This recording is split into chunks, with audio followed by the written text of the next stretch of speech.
Hi, and welcome to Leaders with Leverage. I'm your host, Susie Tomanchuk. I am really excited. I feel like I always say that, but I'm so excited about our guest today. I'm talking to Dr. Michelle Casarella, and it was such a good conversation that we actually have 2 episodes, and we're going to talk about mindset. And because I like to really dive into negotiation, we talk about mindset as it relates to negotiating with ourselves, negotiating with others, and just how we can get in our own way. She even talks about a junk drawer of soundtracks that are always playing in our head and how we have to face them in order to get rid of them, but it's managing them all along the way. Let me tell you, Michelle owns her own practice. She owns a company called Mental Wellness Mamas, and she supports working moms in so that they can build the confidence and really help one another get through the young ages all the way as their kids grow while balancing life in general. She was formerly with the New York City Police Department as an internal psychologist. So she has such a wealth of background and of diversity and working with a lot of different people. So she's a great source of great insights and strategies as it relates to mindset. She is fantastic. So without further ado, join me in this episode with Dr. Michelle Casarella.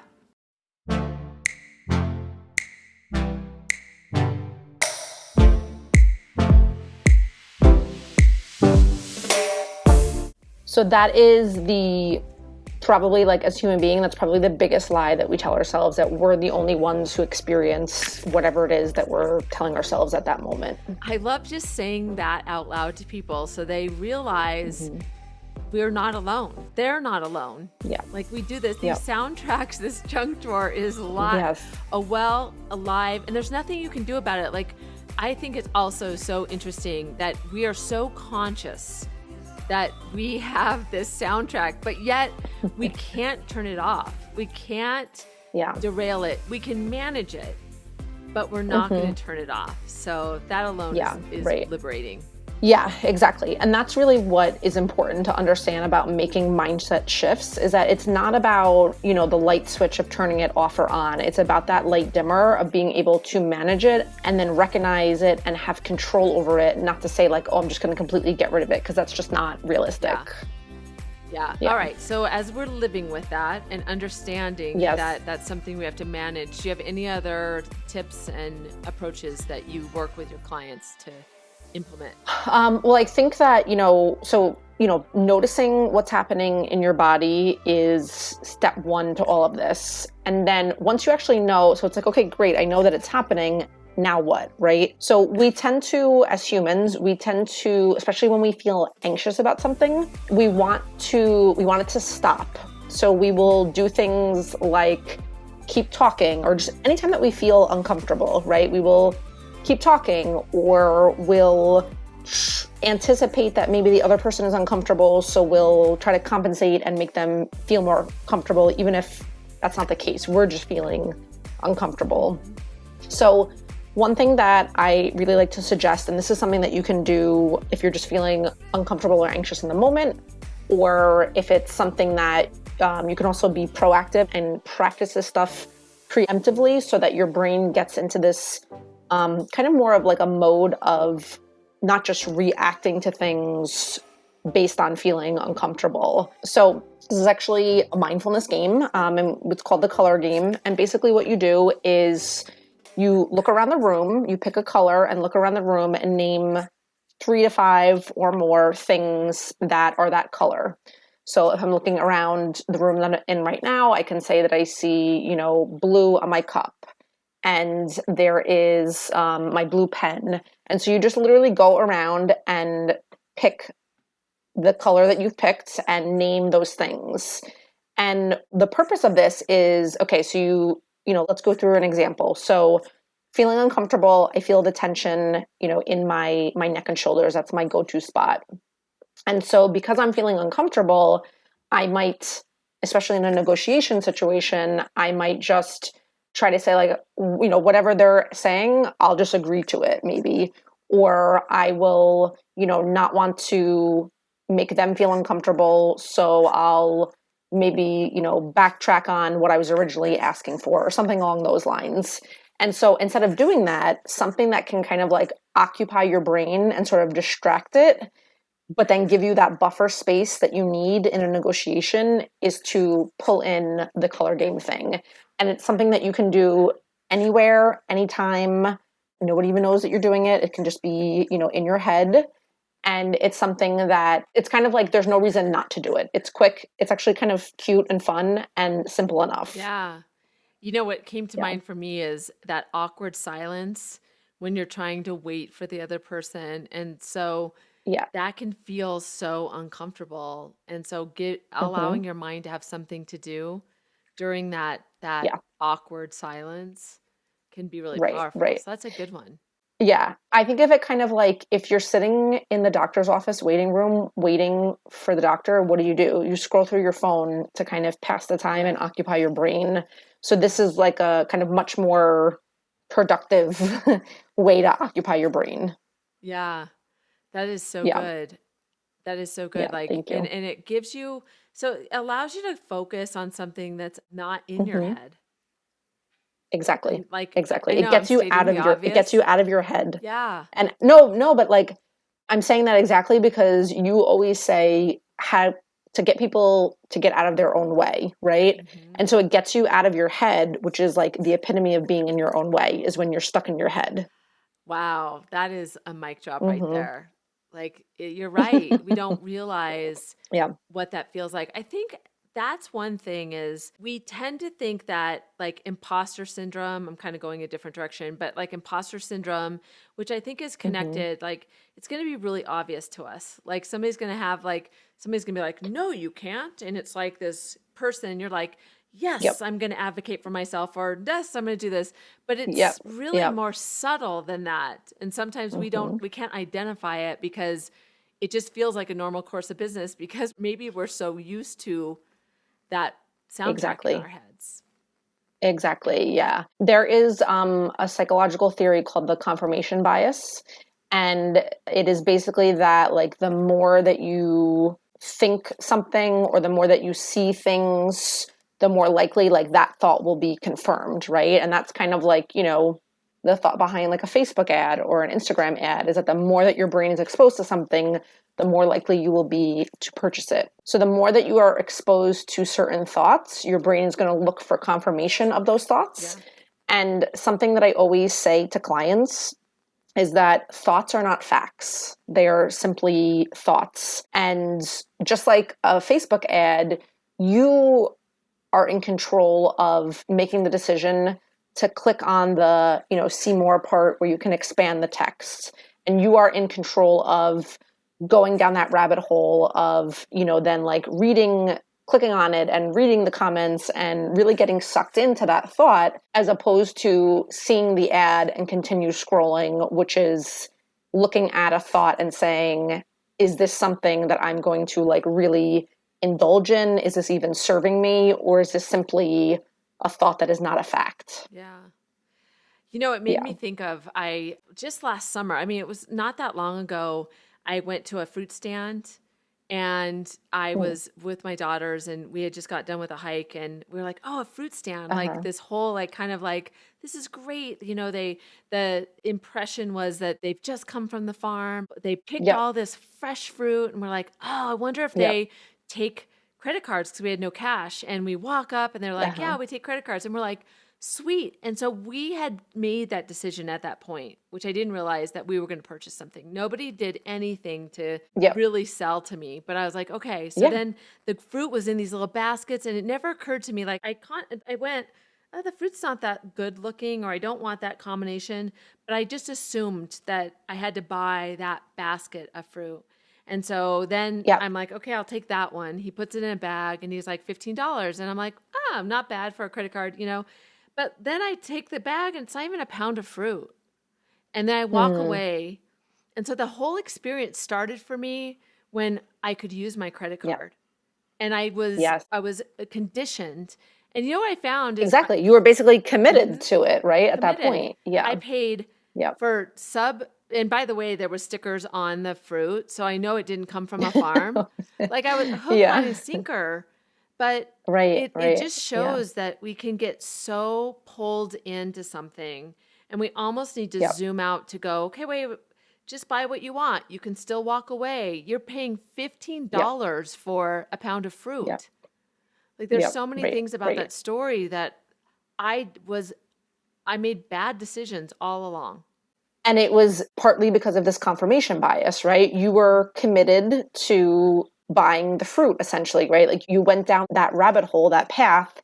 And I think sometimes we need to remind ourselves like it's okay to sort of change your mind, right? Hmm. And I think that's something, especially for women, that's even more important to really emphasize is that you aren't going to be seen as, or you might think that, right? It might be another kind of junk drawer thought of like, oh, but if I change my mind, am I going to be taken seriously? Or there's lots of layers around that whole idea for women.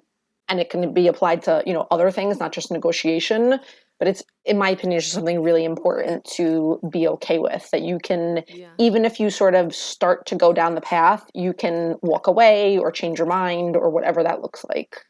Yeah. So for me, let's Yeah. talk about, I always like to think of tips. Like in that moment, I wish I would Uh-huh. have said to myself, do you really want this? What are the things that you Mm-hmm. really like? What would be the best outcome for you in this situation? And get away Yeah. from this unreality that I had told myself that Mm-hmm. these guys Right. are, this is our only livelihood.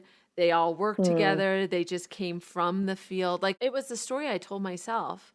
So it's like Yeah. zooming Right. out and saying, hang on a second, before I make this decision, what Right. do I ask myself? What do you think? Well, that's where, so first and foremost, that's where this whole idea around doing that color game is really important, right? Okay. Because that gives you a little bit of buffer to be like, wait, am I doing this because this actually makes sense and it's like what I want to be doing? And is it going along with the story that I just told myself, or is it something that I actually like want to be doing, right? So the first piece of that I think that's really important to talk about is the kind of expectations that we all set for ourselves and in certain situations. So your kind of expectation in that situation was that, you just came off this really nice hike, it sounded like you probably had a good time with your daughters and felt, the endorphins of the exercise. And oh my gosh, what a way to, that sounds like the perfect ending to a really nice hike, right? Is to, share farm fresh food, right? With Yeah. your, like, it's a healthy thing that you were doing. Like food is always like bonding and love, especially with your children. And it just sounded like the perfect thing in your Yeah. head, right? And then, like you were saying, then it kind of went down the other piece of, well, this is, like I've committed to it and this is their livelihood. And, sort of like I can't backtrack, right? So the first piece of all of this, and I think that this is probably really relevant to the negotiation stuff, is to understand, like, think about, like, what is your actual goal or outcome? Yep. So something that I talk about because I especially work with moms, is for them to get really clear on what are their values in a situation. So I always give this example that I personally really hate sending out Christmas cards. The idea of like having to like wrangle my children and, like go get my hair and makeup done and, go take these pictures like out somewhere and then to like gather everybody's addresses. And then that to me sounds like a lot of work that I'm not interested in. And so for me, like what I would rather be doing over that holiday time is, and essentially, because at the end of the day, like what is the value around having a holiday memory, right? So for me personally, like I would much rather be baking something with my kids or, with my older one and spending that time in the kitchen and just like creating something with them and, having those memories. So I bring that up because when I say that, a lot of moms would have the idea of like, oh, but I have to, or I should Mm-hmm. send out Christmas cards, right? I need that. I should have that picture perfect image. It's something that everybody else does, and so I should be doing it, right? And so this is kind of like tying this into the whole fruit stand idea, is basically that like that was the expectation you sort of had at that moment, right? That this is like the perfect way to end a hike and it all feels like it's falling into place and it's really nice and all of that. And at the end of the day, what was really your value or your goal or outcome that you wanted in that situation? Was it to like continue to bond with your daughters, right? Was it to like feel healthy for the rest of the day, whatever it is? So in that moment, your mind told you that the only way to kind of do that was to buy this fruit. And then you went down that kind of rabbit hole, right? And so this happens, like, for example, with the Christmas card example of like moms will kind of tell themselves this idea, this story that this is something that I should do. So to me, it's always a really simple sort of red flag to know is if you're telling yourself, if there's should in the sentence, like I should buy the fruit or I should send the Christmas card, I should, I should just accept whatever offer I'm first given. Anything to do with the word should is a big red flag, in my opinion. Yeah. It's so true. Like what came to mind for me is it's so easy for us to look back on that situation and evaluate it. So the whole idea, like I always like hindsight is 2020. The reason it is that is because it's easier to look back. But what you're saying is if you can prepare or become conscious in that moment, it's almost like you're trying to zoom ahead so that you can pull yourself back to really see it for what it is. Like I think there's a lot of power in that. Yeah. And so to me, again, of course, it's always difficult in that moment, right? Because like in that moment, all you're thinking of is like, oh, I'm just buying fruit, right? It doesn't seem like that big of a deal. So the easiest way to kind of know that you should maybe take a step back and rethink what you're doing, or at least look at what you're doing is, again, that word should. So if at any point throughout a negotiation journey or whatever else is going on, if you start to hear a lot of shoulds in your mind, that's when it's really, that to me is like the easiest way to indicate, okay, maybe I need to take a step back and reevaluate what I'm saying or thinking or doing or whatever the case is. That's a great one. That's a great, because it's so like in those moments, we need to find some black and white examples so that we can pull ourselves out. So I love that. Exactly. If you're hearing should a lot, that is a trigger or a signal that you need to evaluate what you really want. So I always think to myself, like, am I shoulding on myself? Obviously, like, what does that sound like, right? Because that's what it literally can become. I love that. I'm writing that down. Such great insight. Yeah. Thank you. I'm stealing that. I'll give you credit. Yeah, please.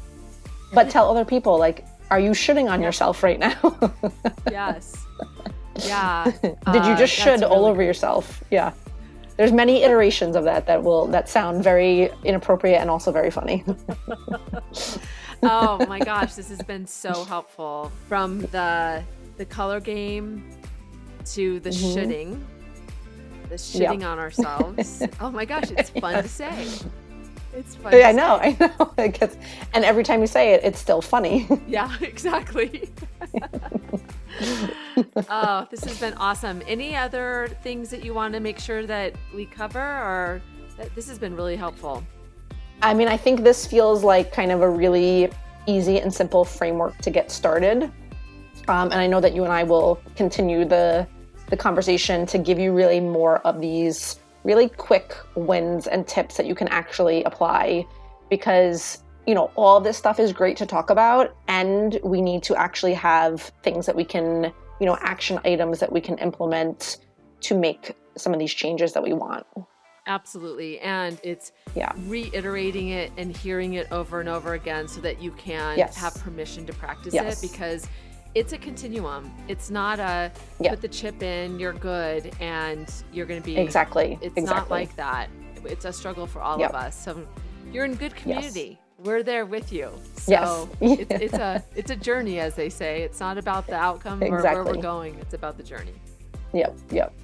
Awesome. Well, thank you so much, Susie. This was so much fun. So fun. And I'll look forward to our next get together to continue to talk about this mindset and give the people that are listening some really tangible ways to move forward. Remind everybody how they can find you and connect with you.